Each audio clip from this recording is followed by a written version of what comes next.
আমি একটা জিনিস আসলেই বুঝি না, কাপড় উঠাই আমি, শরীর আমার, কাপড় আমার, জলে সারা বাংলাদেশের মানুষের। হায় আল্লাহ, তুই বেপরদা নারী, তুই যা পারস দুনিয়ায় বুঝ করে লো। আরো বেড়া দেখা, আমার কথা ডাইরেক্ট। তুই আরো অসভ্য দেখা, তুই রাস্তার লম্পট যত ফাঁস সব ডিরে দেখা। হিসাব রাখ কতজন তোরে দেখে হাসছে।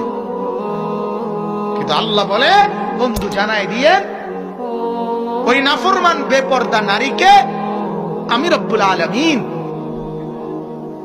জান্নাতের ঘ্রাণ নাকেও লাগতে দেব। অথচ জান্নাতের ঘ্রাণ বলে নবীজি বলছেন 500 বছরের রাস্তা এখান থেকে। কি রামচন্দ্রপুর মাস দিয়ে লাগছেন আপনারা? রামচন্দ্রপুর হইতো না, এর দূর না, আরো কম। কদ্দূর বেশি? কিটা দিয়ে বুঝাবেন আপনি? কি দিয়ে বুঝেন না এমনি কথাটা?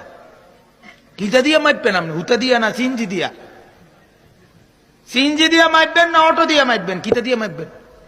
500 বছরের রাস্তা, 500 বছর আপনি হায়াত পাইলে না মাপতেন মিয়া? কথা বলছেন না? 500 বছরের রাস্তা মাপতে আপনিও তো 500 বছর হেমাতার যাইতে হইব। তো আপনি যাবেন কেমনে হেমাত? তো আপনার 500 বছর নাই বেড়া, আপনি তো 500 বছর তলে রকেট চালাইতে হইব। তাই না আপনি জেনে গিয়ে পৌঁছবেন। বুঝছেন না আপনি কথাটা? ঠিক আছে আপনি রকেট দিয়ে চালাইলেন, কিন্তু 500 বছর তো কি করতে হইব আপনার চালাইতে হইব। যাই হোক, বুঝাইলাম আর কি। 500 বছরের রাস্তা আল্লাহ নবী বলেন দূরে থাকতেই জান্নাতের ঘ্রাণ নাকে লাগে। নাফরমান বেপর্দা নারী সেই ঘ্রাণটুকুও পাবে না। এটা আল্লাহর আত্মমর্যাদা, গায়রত। আল্লাহ বলে দেব না তোর, আমার জান্নাত এত সস্তা না, আমি তোর মতো নাফরমান মহিলাকে